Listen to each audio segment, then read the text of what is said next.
Hey, you gotta go. Okay. All right, everyone. Welcome back for our keynote speech at lunch today. I'm going to introduce the person who's going to introduce our keynote speaker. So it's my honor to introduce James Graham. James, Senior Vice President and General Counsel and Secretary of Cleveland Cliffs, a longstanding good company here in Cleveland. James and this institute go way back. He's been involved for many years, and he is one of our new members of our executive committee. He's also a fellow grad of Case Western Reserve School of Law, and he is the chairman of the LLM International Advisory Board. So, James, the floor is yours.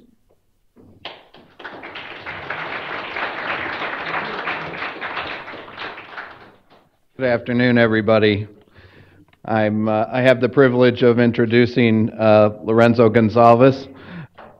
I met him first in August of 2014 when he single-handedly won a proxy fight and took over the board of Cleveland Cliffs.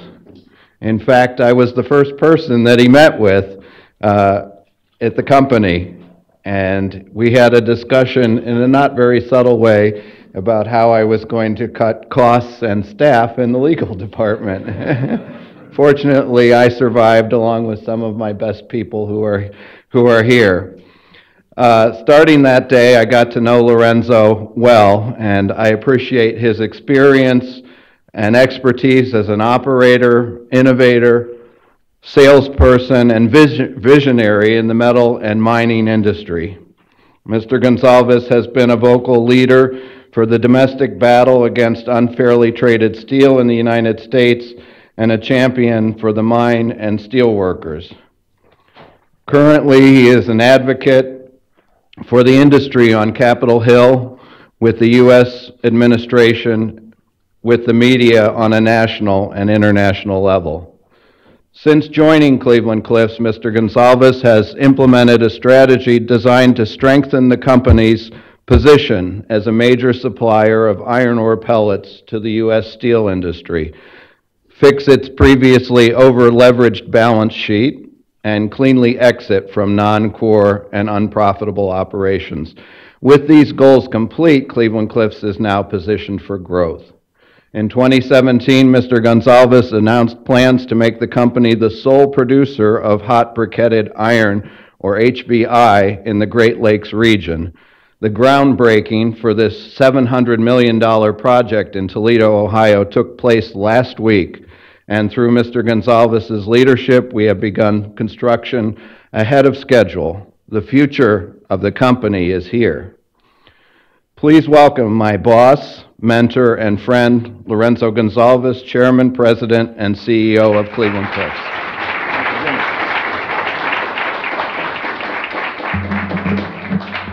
Thank you, James. Good afternoon, everyone.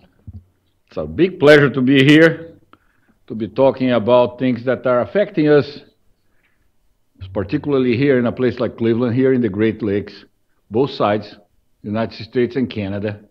We are well positioned as a business to affect this region, both sides of the border. We have been talking a lot about trade restrictions, trade wars, things like that. Just to make abundantly clear, we don't have a tariff on iron ore. We don't need a tariff on iron ore. Even without a tariff on iron ore, we are not going to see foreign iron ore here in the United States because we produce the type of products, the taconite pellets, that feed the blast furnaces that produce steel, both in the United States and in Canada, in a way that people can't replicate, particularly the big producers of iron ore, particularly Australia, the biggest producer. Australia produces more than 1 billion tons of iron ore, 1 billion a year. We produce 20 million. And they still can't come here. They still can't compete here. They still can't deliver here. because the iron ore that they produce in Australia and feed mainly China is highly polluting. We can't use it in the first world. As China becomes a first world country, China one day, that day will come a lot faster than people believe. China will no longer be using Australian iron ore as they use today. It's coming fast. And not a lot of people are seeing that. We are. And they are very well positioned. So I'm not going to talk about problems in the iron ore. We're good. We're doing good. We're fine. The problem is with the perception around the steel business, because there's a big perception still out there that the Chinese steel is better or more competitive, or we should allow the Chinese to do whatever they want because it's cheaper.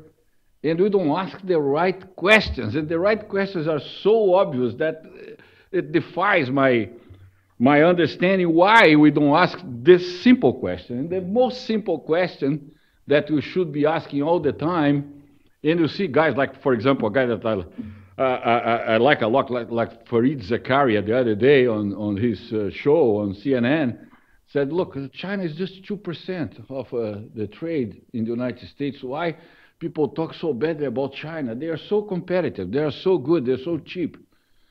But he didn't ask the right question. He needs to ask that. Why Chinese steel is so much cheaper than anyone else? A few reasons. Number one, there is absolutely no environmental controls in China. That's just another day in paradise.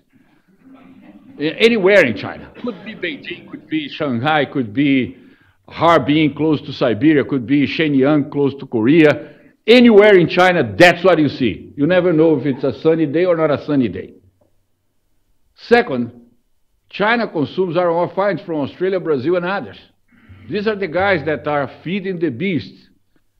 I don't think that Australians or Brazilians or other countries that supply iron ore can even call themselves environmentalists, because what they are doing there is destroying the environment. Actually, South Korea and Japan produce steel the same way. The air in South Korea is a lot worse than the air in Japan. And just the only reason for that is the wind. The pollution coming from China hits South Korea badly. And when it gets to Japan, it's a lot better. The other reason is that the Chinese workers are paid very low wages. I'm not saying they are paid lower wages. I'm talking about low wages, period. They increased a lot in the last 2-3 years. They are now to $2 an hour. A steel worker in China makes $2 an hour. Let's make a quick math. $2 an hour times 8 hours a day, times 6 days a week because they work Saturdays, times 52 weeks, it's less than $5,000 a year. I'll let you think about that. That's the type of competition that we are facing. And they don't pay that just to the steel workers. It goes to everything that they produce in China. And on top of that, the Chinese government helps them a lot to export what they don't use. So government subsidies to export massive amounts of steel are the rule, are the way it works. Let's talk about the massive amounts. Let's put numbers. I like numbers. I like facts. So I'm not going to just give you my speech here and my points. And by the way, at the end, feel free to disagree and ask questions and bombard me with different points of view, because that's what makes the thing fun. So let's go back to numbers in 1980. In 1980, that was the picture of the steel world. The world produced 717 million metric tons in 1980. Why I used 1980? Very simple, because it was 35 years after the end of the World War II. So the world had been stabilized again after the war. And we invested, we, meaning the United States, invest a lot of money to facilitate the two countries to be rebuilt. One was Japan, and the other one was Germany, or at least a portion of Germany, Western Germany. So in 1980, as you can see in the pie chart, Japan produced 111 million metric tons of steel. The United States produced 102 million tons of steel.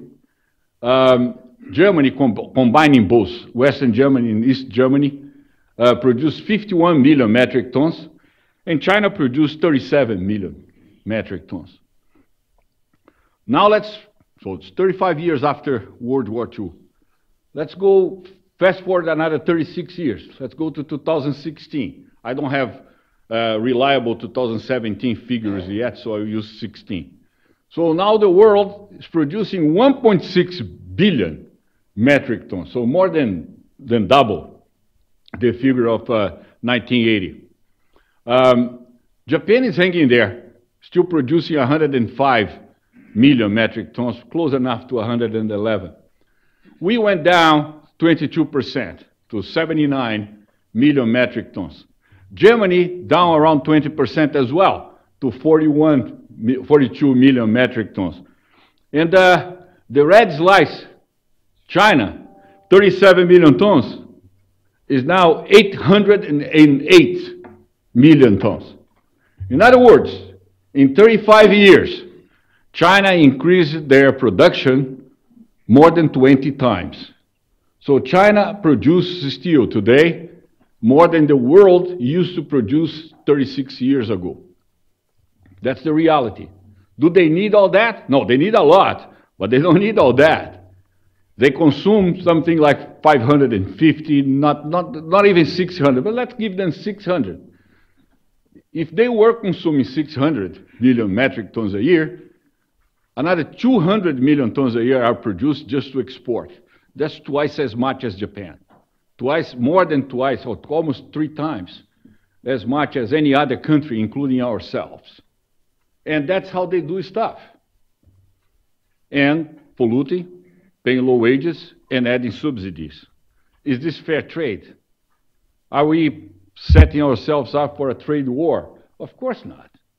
Of course not. The trade war has been going on for a long, long time, and we are losing.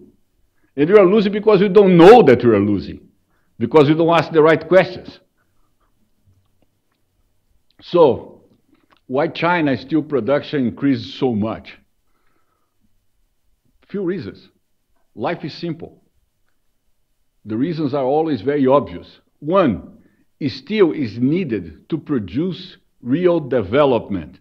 Real development means infrastructure and manufacturing.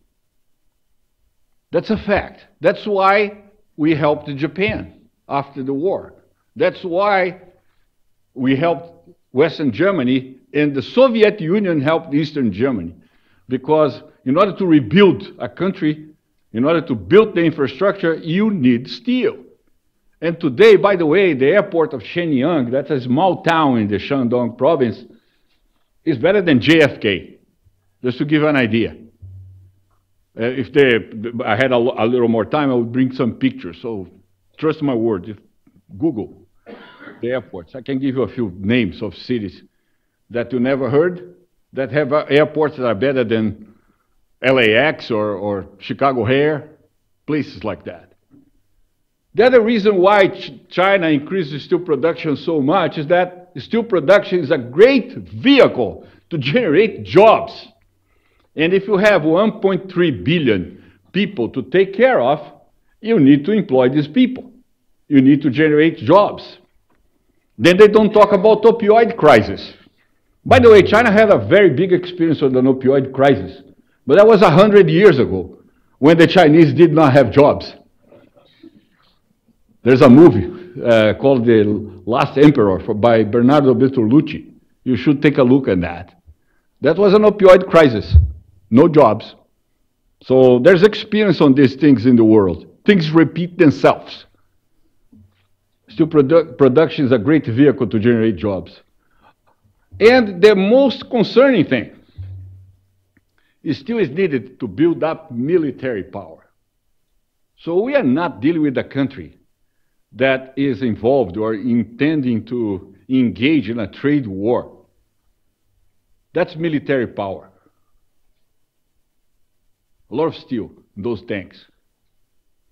These are vessels, destroyers, patrolling the South China Sea. It's a carrier and airplanes. And these are visitors from the sky. And that's not North Korea, this is China. So these guys are no joke. Do you guys believe that they're preparing for a trade war? I don't feel like that. If we're in Asia, you would feel even more the pain if we were to see what they are doing in the South China Sea. What's the South China Sea? The South China Sea is the hub where all the shipping routes throughout Southeast Asia have to go. So the South China, controlling the South China Sea is basically controlling the Southeast Asia trade, physically. So they are building islands in the Scarborough Shoal. That's pretty much inside the Philippines. Or in the Spratly Islands, they are basically Malaysia. So they are building islands with military airports, bases for missiles and things like that. They are no joke. They are not engaging in a trade war. They are preparing to be a superpower, and that's what superpowers do. And by the way, when a war is ongoing, the very first thing that a superpower at war does, they take territory. And that's what they are doing in the South China Sea. So how can we fix this? We, United States, Canada, North America. First of all, we need the jobs that we have been exporting to China and to other countries. Every time you are supporting artificially cheap steel, you are basically benefiting a few business owners that are very rich. You are not benefiting the average American, because the average American is out of a job. The middle class is shrinking. We are with a problem here. Our people are getting poorer. I came from a country that has a lot of poor people. I came from Brazil. So I understand a little bit about poverty and what poverty can do to destroy a country. So we can't allow that to happen here in the United States. We need those jobs back. We also need to rebuild our infrastructure. The fact that we are going down fast in terms of our ability to even keep up with the maintenance of our bridges and airports and railroads and things like that is very scary. We have not done a good job in even keeping up with maintenance of these things, let alone building new. We also need to be prepared to defend ourselves. Let's stop believing that we are going to be okay by spending a lot of money and a lot of effort in internet companies. Google is cool. Twitter is a waste. Instagram is useless. It's good to basically take selfies with a duck face and share. This is BS. We don't need that. We need stuff. We need manufacturing. We need infrastructure. We need to go back to basics. We need to go back to what made us great in the first place. The United States needs to continue to produce our own steel. Because if we don't produce our own steel, we're done. And the steel production needs environmentally friendly iron ore. That's our belief. That's what we do for a living. And we put our money where our mouth is. So just to give an idea what Cleveland Cliffs is today, that's Cleveland Cliffs. We have 5 mines, 3 in Minnesota, 2 in the Upper Peninsula in Michigan. We mine very low iron content iron ore called taconite with 26–27% iron content. We concentrate and we produce pellets. We concentrate because we have water. We are here in the Great Lakes. We are in the biggest assemble of areas with fresh water in the entire world. 21% of the fresh water of the world is right here in the Great Lakes. So we concentrate. That's something that, for example, Australia can't do because the iron ore is in the Pilbara, and the Pilbara is a desert in Western Australia. These are our clients. You see that I don't really differentiate between Americans and Canadians. We have clients in both sides of the border. These are the blast furnaces that we serve both in the United States and in Canada. And we are now building a new plant to produce hot briquetted iron. We have just started right here in Ohio, in Toledo.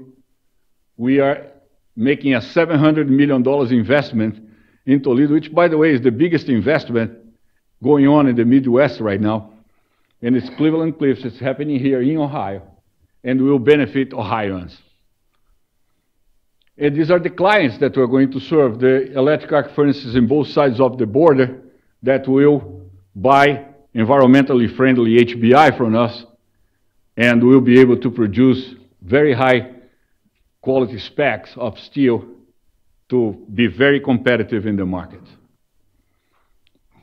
So our project is one of the world's most modern and efficient iron making pellets ever built, to be right here in the port of Toledo, at the mouth of the Maumee River. Like I said, it's a $700 million investment. We have the money in the bank. We raised in December last year at fixed rate before even the conversation about interest rates started. So we have it. So it's just a matter of deploying wisely. It will be a facility producing 1.6 million metric tons of HBI per year. Today, the virgin iron units that come to the Great Lakes are all imported. We are going to displace the imports from places like Ukraine, Russia, Venezuela. It will all be kicked out properly. It's all fed by our own iron ore out of one of our mines called North Shore in Silver Bay, Minnesota. We are generating 130 good paying $90,000 average jobs in Toledo. So it's a blessing for the area, an area that needs jobs badly.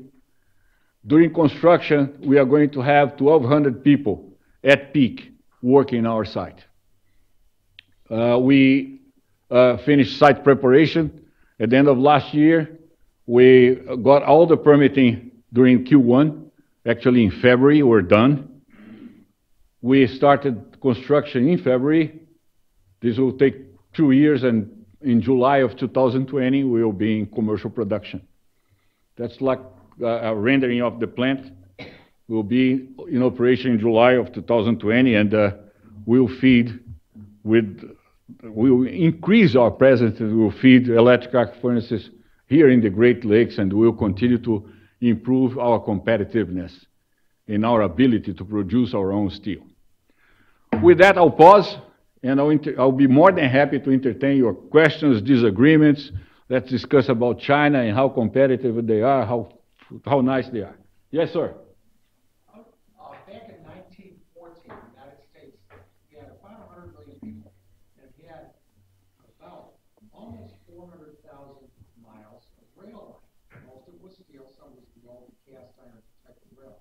So here we are now with 330 million people in the United States, and our rail mileage has gone down to about 190,000 miles. So we're trying to transport 3.6 times the population at less than half of the rail mileage. So imagine what that has done to the state. Isn't it time that we rebuild our rail infrastructure and stop putting all this effort into highways, which just increases more traffic? As well, we have room for both. We are probably the only big country or big geographical area, because the European Union is not a country, several countries, but we're the only biggest geographical area in the developed world that's not covered by a decent network of railroads. We don't have that in the United States.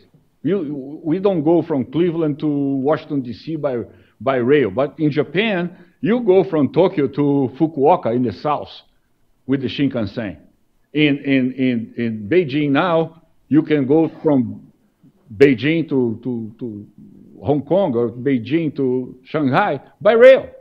In Europe, you can go anywhere.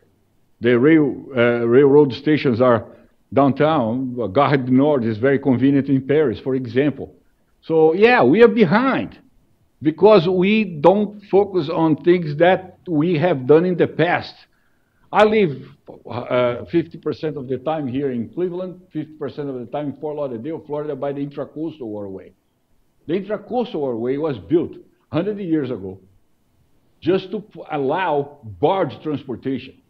It was not to people like me to take the boat to go to a restaurant or anything like that. It was built to allow barge transportation. It starts in New Jersey, goes all the way to Brownsville, Texas, because then the barge can go inside. They don't need to be exposed to the ocean. Think about that. We built that more than 100 years ago. So we lost our hand because we're focusing short term. We are focused on the next quarter. There's no vision toward let's continue to do the right thing.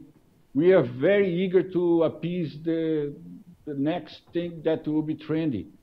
And we are generating, and it's good to be saying these things inside the school, we are creating a generation that only reads the headlines.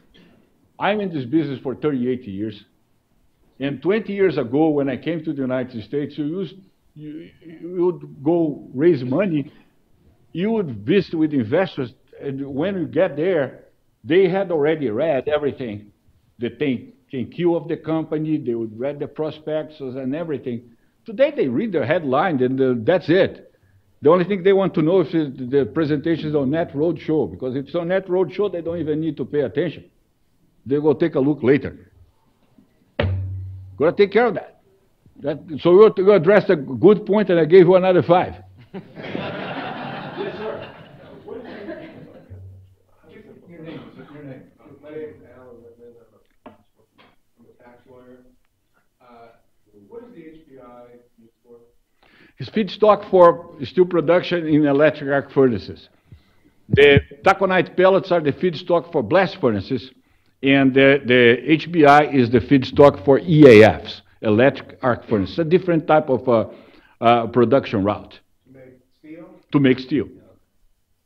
Sorry about that. I should have said that. Yes, sir. My name is Mark McHale. Well, first of all, thank you. And you're young. Do you read the headlines or read the text? Both. Good. I graduated from this law school 5 years ago. I'm a lawyer downtown, and I appreciate you coming and spending time with us during the lunch pleasure. hour. I've been watching the news over the last 2 years, all the channels, and the pundits have said that Americans don't want to work in the steel industry. How do you respond to that? Because I keep seeing it over and over again. Americans don't want these dirty jobs. How do you respond as the CEO of Cleveland Cliffs? We need to do a better job educating, all of us, including ourselves. I believe that we have a generation right now of entrepreneurs. But entrepreneurism right now is like that. I need to create a website and make a killing. Then I will be a billionaire by the age of 30. That's a bad way to start. That's a bad way to start. First of all, you need to learn. So when you're young, it's good to learn. Then you need to accumulate knowledge. Then you need to separate what's good from what is bad. Then you say, okay, now I'm going to use the good stuff that I learned, and I'll make it better. And the bad stuff, especially how I was treated, if I was not treated well, I'm going to treat my people a lot better, because then they'll carry me. That's the way you build, you know. And it's all about how you educate. We are creating a generation. And I have 3 children, aged 34, 30, and 25. So they're no longer kids. So I'm very concerned about how we did in terms of raising them, because short term is not a good thing. We need to believe that there is a long-term plan, and that's the way we should treat things. Take the steel business that we are raising. Working that plant over there, it's one of the most high-tech jobs you can get. You are in a much more high-tech position if you are an operator in that plant than if you were doing anything behind a laptop. You are going to be really dealing with complicated stuff. You are going to really be putting your skills to work. This will be as clean as you can get. You're not going to have anybody walking around dirty. So we need to explain that to people. I had a hard time to convince the Toledo people that that thing would be okay, because that tower is 494 feet tall. So you're gonna, in a good day, you're gonna see it from Canada. So we need to explain, we need to educate, we need to bring the right messages. But in order to do that, we need ourselves to believe, to do what we believe. I'm seeing a lot of grown-ups right now reading headlines. I just gave an example of a guy that I actually like, and I know him, Fareed Zakaria. For him to defend China the way he did, there's only two options. Or he's on a retainer, which I believe he's not, or he just got educated the wrong way. So we need to do a better job explaining ourselves and educating people. I have one of the lowest rotations in terms of people leaving the company on their own power, probably in Northeast Ohio entirely. And in the mines in Minnesota and Michigan. So we're able to retain people. They don't feel bad about the jobs that they got. In Toledo, we hired 13 so far of the 130. 6 of them are coming back. They are from Toledo. They are happy to be back. So I'm encouraged. I'm doing my part. Thank you. Yes, sir. There are a lot of people in this room who will have trade law and policy views on the national security steel import relief measures. From the standpoint of from the standpoint of the industry, sir, how do you see this working out? Is this going to do what the steel industry needs to do? Just from the standpoint of the steel industry and the iron ore industry. Let's take a look at the screen. These guys in China, they like steel. They produce 800 million tons a year, and a good portion is used to build tanks, weaponry, Navy ships, carriers, airplanes, and these folks that come through the sky. So steel is important. We can't import steel to produce weapons. In my previous job, let me give you a hint on how things are in the United States. In my previous job, for 10 years, I was CEO of a company called Metals USA. Metals USA was the 4th largest steel service center in the country and the biggest supplier of military-grade steel to the U.S. military. And then we were fighting 2 wars at the same time, one in Afghanistan and the other one in Iraq.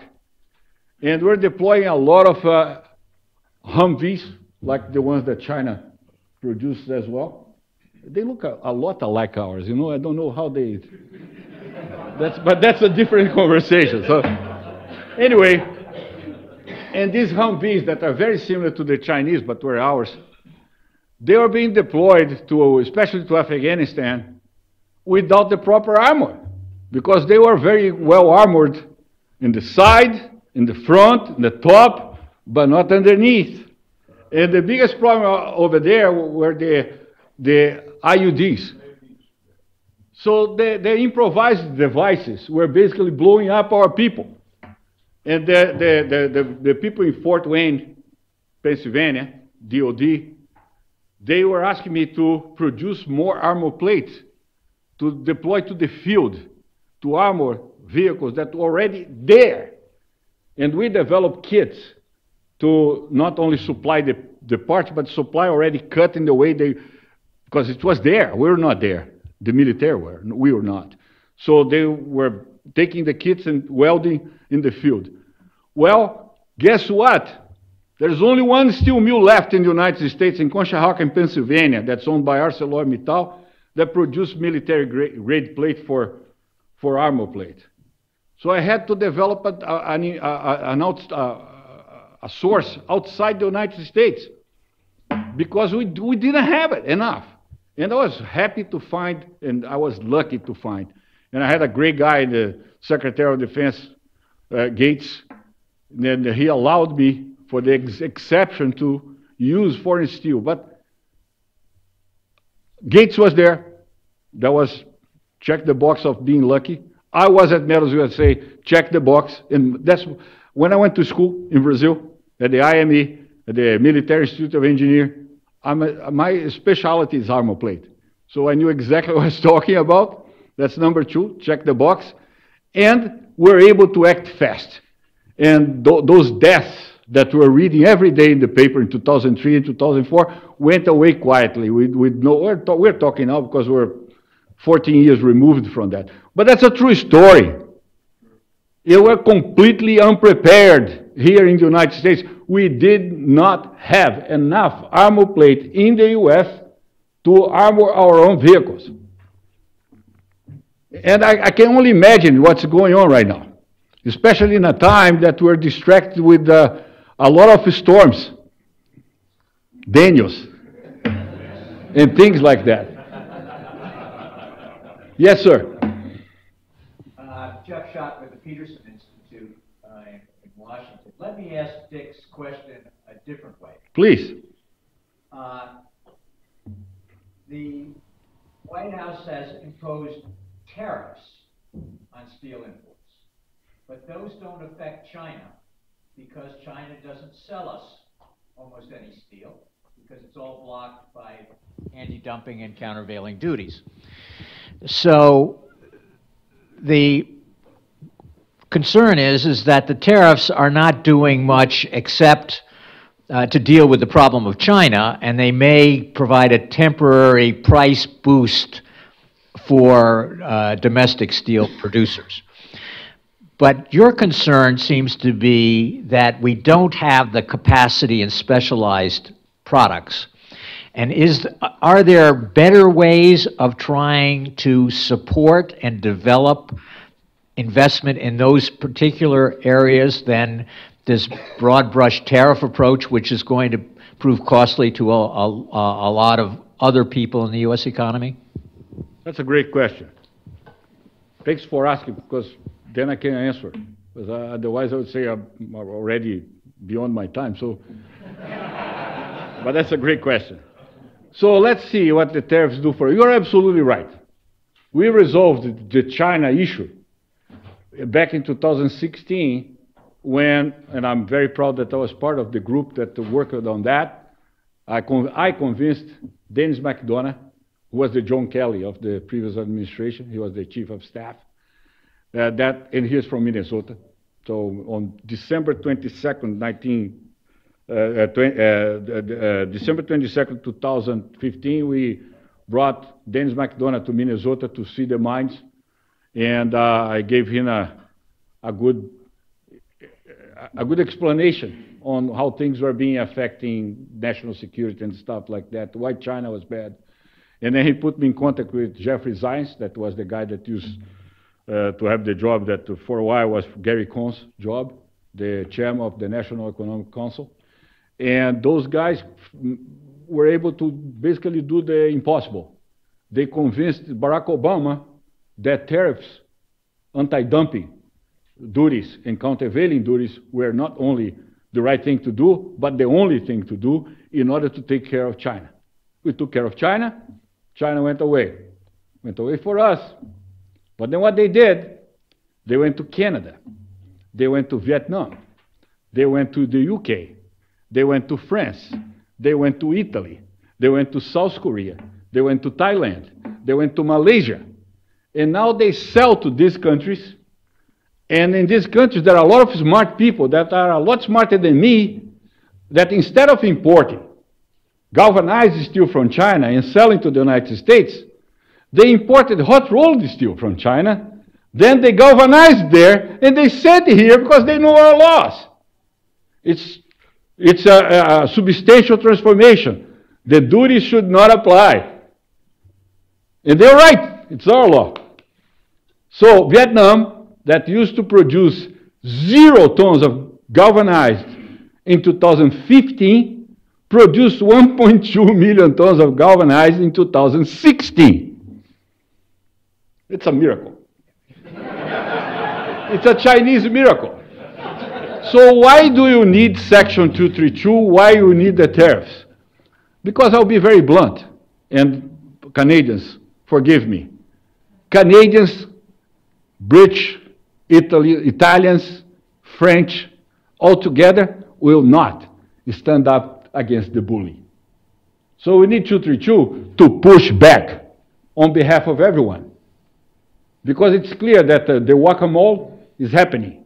We hit them here, they showed up somewhere, but the problem is that if I were to wait for the French to push back, no, they will complain against the United States because they know that they can do that for free. The South Koreans, they are showing their right face right now. They are great friends that we have in Southeast Asia. The Japanese, oh my gosh, they're making a lot of money dealing with China. They will complain, but they are happy that we are doing 232. So make no mistake, without the tariffs, the problem would be worse. Another thing, things will be more expensive. You said that. And you kind of you're not even asking, you're just stating that. Let's see if things will be more expensive. The tariffs are 25%, right? 25%. A car, any car, on average, is 1 ton of steel. 1 ton. An SUV has 1.1, a little Chevy has 0.7. On average, every time you see a car on the street, you are seeing a ton of steel on wheels. So, if 1 ton of galvanized, which the car has a lot of hot roll that's cheaper and cold roll that's cheaper. But let's assume that the car has only galvanized. 1 ton of galvanized is $800. 25% on top of $800 is $200. So I just made a pickup truck that costs $32,000, $32,200. I promise you, Rick Casey will eat that for you. The dealer. Let alone the smaller stuff. So there's a lot of talk, but there's not a lot of substance. That's why we need to understand how things really work. But of course, if a guy is a trader importing steel, I'm taking his business away. If a guy had a deal that he buys a lot of cheap steel and passes along to someone downstream, I'm eating his lunch. On the other hand, if we can rebuild a real steel industry the way we need in order to support manufacturing and jobs and things that we need and things that are necessary to promote development, to fix the infrastructure, to generate jobs, and by the way, to build military power, because, again, we don't know much about what goes on. I gave you the example of the armor plate because that's all I know, because that was all I got personally involved. But I can only imagine we're up for a bad thing. And I don't think we're up for a bad thing. It's a great country, the best country in the world. We have been the most open, the most ready to do the good thing. And we need to continue to do that. We need to continue to be a paradigm. We need to continue to be the benchmark. We need to bring the world to be better, not the world to be worse. That's our role, and that's what we need to fulfill. Thank you very much.